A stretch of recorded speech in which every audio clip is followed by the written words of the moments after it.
there and welcome back to Japan, where it is time to review freely the new song by PASSCODE. And first of all, yes, I am wearing this hat. I did buy it with my own money, and the sooner you get over it, the better. Secondly, I am back in the Loud shopping mall, which does seem to be the best place to use as a studio now that I can't really record at home for the foreseeable future. So, let's get on to talking about this song, which is, as far as I'm aware, the first song to come out from PASSCODE since Emily joined them originally of that final lineup of LADYBABY. Now, I've got to say, I really loved this song. I really enjoyed it on a lot of levels. Now, there's a couple of caveats to that, and as always, we don't just blow smoke up songs' asses here.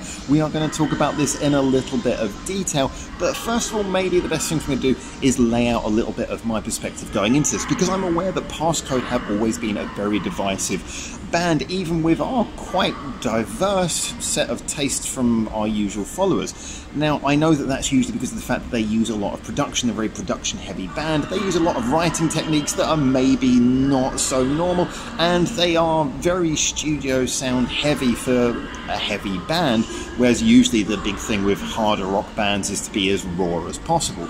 So I must say that none of those things are really problems for me. I think they're interesting, they give the group an individual sound, and usually lead to them doing some really great stuff, although they can go overboard sometimes on the vocal effects. I do appreciate that. There are some songs where maybe it doesn't really add anything, however it's part of their unique identity. So the question is, does this song work? Does Emily work well in it? And does this band work well for Emily? That's an important perspective to take into consideration as well, because I must say, although I've enjoyed PASSCODE, I was a really big fan of that last iteration of LADYBABY.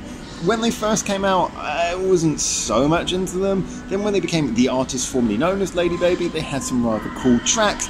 And then that last iteration, like I say, did some really great things. I've never been hugely into like the screamo stuff. It can work, but it's not something I often find preferable, which is why it's interesting that the two groups where I would say I found it most enjoyable were PASSCODE up to that point, and like I say, that last iteration of LADYBABY. So when I heard that Emily was coming across into PASSCODE, I was actually very excited. No offense to, I think it was Yuna who left previously. Like I say, no offense to her, but I was excited to hear about this. So with this first song, there's a lot of things they get right. First things first, I do think that Emily's voice fits in perfectly.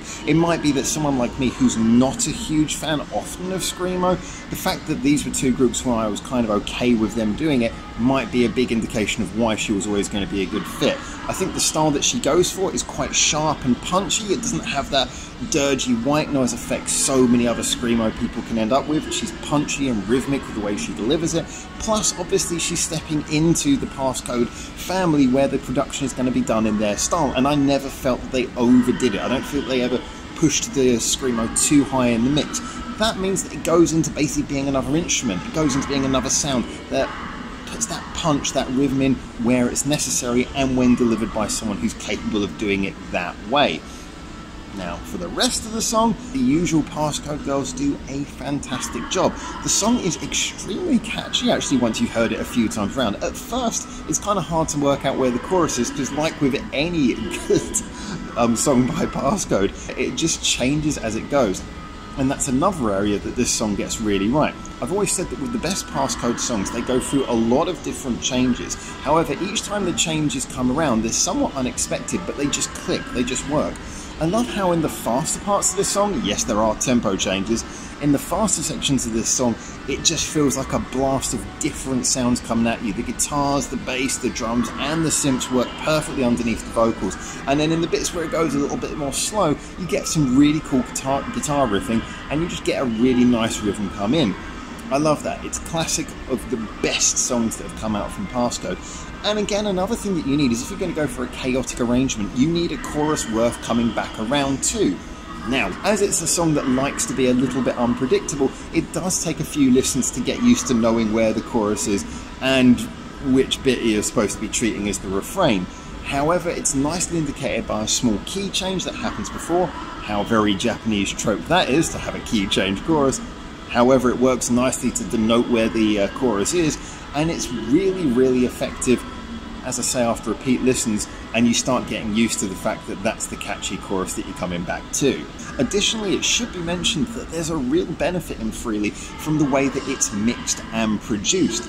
I love when we got bands like this who do lots of big sonic things all happening at once, for them to have a nice clear production where the mixes are good, everything's got its own place in the EQ, and you can really pick out all of these sounds individually. Yes, they blast together as a wall of sound, but you can hear all the individual things that make that up, all the bricks that make the wall, so to speak. And this is an example of that being done well. The mix, not just good for the screamo, good for the whole thing. It's catchy, it's well made, it's interestingly written, it's got good production and mixing.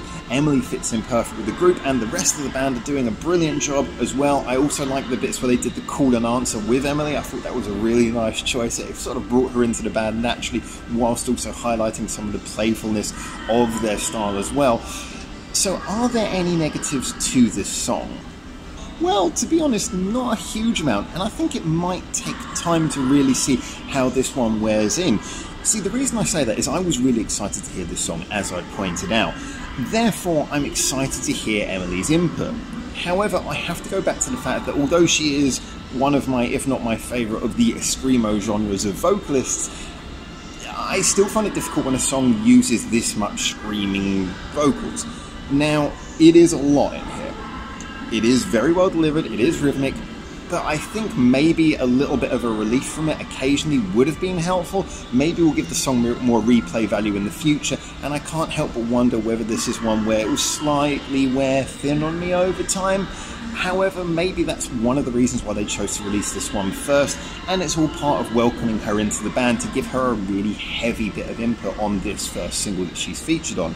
I really do hope I'm right about that. I'm sure this is the first single she's featured on. Someone please don't tell me there was a hidden release that I missed. So it is possible that the only thing that might bring this song down for me in the future could be something that just simply is a slight, shall we say, difference in taste between myself and what basically Passcode is. It's rather surprising considering so much about their sound is rather appealing and unique to me in a way that I find endearing at very least. And endearing is how I've described this song. The video as well nicely backs that up. Now the lyrics seem to, and thank you by the way Passcode for putting the English translations at the bottom so I didn't have to struggle through translating it myself, but the lyrics did seem to have this whole message about breaking free of some sort of oppression, a form of rebelling, something going on like that, and that seemed to be covered by the Yakuza heavy video motifs. The use of the pachinko parlors, in case you're not aware, pachinko is a sort of form of soft, it's not gambling, but it's gambling that is somewhat of an addictive problem and a massive business in Japan, and apparently is majority run by the Yakuza. Apparently in recent years that has changed a little bit, however it's never been a completely above the board kind of thing. And also that wonderful scene where there's kind of like a Yakuza-esque fight and then she just bursts between them and walks along happily. I loved it. It had a cheeky tone. At first I was kind of worried that we were going to go into a bit too much of a dark and serious point that wouldn't quite match the band. I do think there's something fun about them being playful. I know they've got that dark aggressive sound, but I kind of find them to be like a happy form of energetic rather than a dark and angry, miserable form of energetic. That's one of the things I really like about Passcode, is that they can balance that mixture, partying to something heavy, you should say. And so when the video kind of took a little bit of a cheery tone on top of that, I like that. It once again mixed those two sides of their style, the two sides of their tone, very well. So for someone who was very excited to hear this song come out today, not just for the song but also hearing the marriage of these two musical forces, I must admit I was not at all disappointed. It's easy to get your hopes up and be disappointed.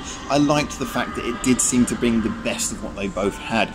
And again, one of the reasons why Emily had worked so well in LADYBABY is because LADYBABY were a light-hearted group. It meant that she wasn't just growling along to angry music, she was able to deliver punchy stuff because there was a sense of fun underneath it, and Passcode have wonderfully brought about the exact same tone here that just has caused the same marriage to appear and brought out the best in both of them, as I think we could only have hoped for.